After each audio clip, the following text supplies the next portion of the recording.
La comunicación, dice Molls, es la acción que permite a un individuo o a una organización situada en una época o en un punto dado participar en las experiencias y estímulos del medio ambiente de otro individuo o de otro sistema, situados en otra época o en otro lugar, utilizando elementos o conocimientos que tienen en común con ellos.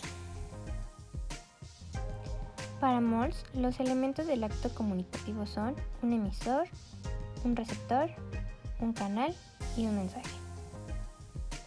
Ahora bien, el proceso de la comunicación solo puede ocurrir cuando el emisor y el receptor poseen un lenguaje en común. Dicho en otros términos, antes de que ocurra cualquier comunicación, el emisor y el receptor deben tener en común un cierto número de signos y de comunicaciones que denominaremos repertorio o códigos. Para su estudio distingue dos tipos de comunicación: la comunicación interpersonal, que es de un individuo con otro, y la comunicación por difusión, en donde solo un emisor habla con un gran número de receptores, como un líder a la masa o un profesor en clase. La comunicación por difusión se emplea a los medios de comunicación masiva, en donde un emisor único, por medio de los canales técnicos, difunde un mensaje a millones de receptores. Para ejemplificar esto, hablaremos sobre la radio, en especial sobre Radio Disney. Los productores antes de empezar ya tienen unos guiones con los que se rigen y un repertorio de efectos que sirven de apoyo. Es una estación que tiene establecido un tipo de público al que va dirigido, que son los receptores, y el locutor, que es el emisor, habla de ciertas cosas y de cierta forma al saber cuál es su público para que no existan distorsiones en los mensajes. Las personas que escuchan esta estación se sienten identificadas y entienden de forma correcta los mensajes de los locutores. Esto quiere decir que cuando el receptor, público o individuo recibe determinado mensaje, lo interpreta, lo compara con sus propios conocimientos y poco a poco lo va percibiendo y agregando a sus experiencias. El autor define 5 pasos fundamentales que concuerdan con lo que podrían llamarse un método estructuralista para seguir un proceso lógico y científico de investigación de los mensajes. El primer paso consiste en delimitar el contexto entre el emisor y el receptor, es decir, la ubicación de ambos en el caso del emisor. El contexto político, económico y cultural dentro del cual actúa. El emisor puede ser un periódico, una estación televisiva, una radiodifusora, un escritor, una película o un realizador, etc. En este caso, nuestro emisor es la radio. El receptor será el público que recibe los mensajes correspondientes, sea homogéneo o heterogéneo.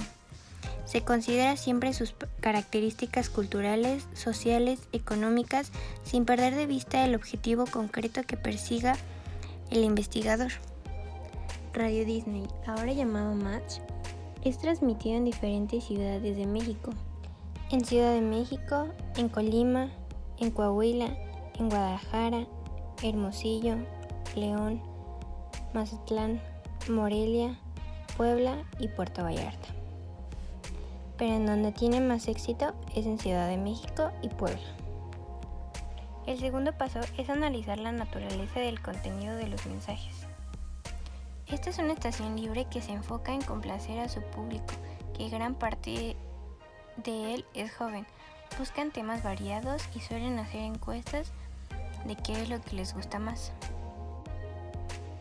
El tercer paso es el análisis cuantitativo. El análisis determinará cuantitativamente la pertenencia de ciertos aspectos con el contenido de los mensajes a través de un estudio estadístico o análisis de contenido. En la radio esto puede observarse en qué tanto éxito tiene. Se han realizado estudios demostrando que el número de oyentes entre semana es mucho mayor que en fines de semana, pero el viernes es el día en que mayor número de personas sintonizan la radio. En promedio 4 horas, unos 11 minutos más que el promedio semanal. Tal cuantificación se basa en la representación o redundancia misma de los aspectos o unidades de mensajes que intercambian, la cual ya determina una medida de los mensajes transmitidos. Esto lo podemos ver en las llamadas que hacen a la estación y en los comentarios que hay en las redes sociales de la misma.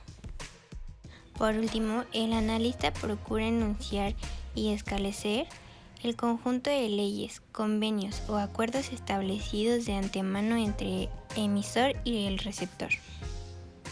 De esto en general se encarga Grupo ASIR, que es quien tiene que estar al tanto de todas las normas que necesitan y todas las reglas que una estación debe tener. También analizaré las redes sociales para que nos quede un poco más claro. Con respecto a Match, analizaremos Twitter. Con respecto al primer paso, que consiste en delimitar el contexto, es aún más variado, ya que en Twitter podemos meternos en cualquier parte del mundo. Respecto al punto 2, desde que inició Match, se publican cosas como noticias importantes, música de interés, preguntas, etc., para mejorar y saber qué es lo que van a decir en la radio. En el análisis cuantitativo se puede observar en los números de seguidores, que son 53.064 hasta el momento. Tal cuantificación se basa en la repetición de los hashtags que los seguidores publican. Respecto al último punto, Twitter tiene sus propias reglas que los seguidores y los que publican deben seguir. En resumen, el analista está situado ante un acto comunicativo, o sea, la cadena emisor, canal, receptor, repertorio,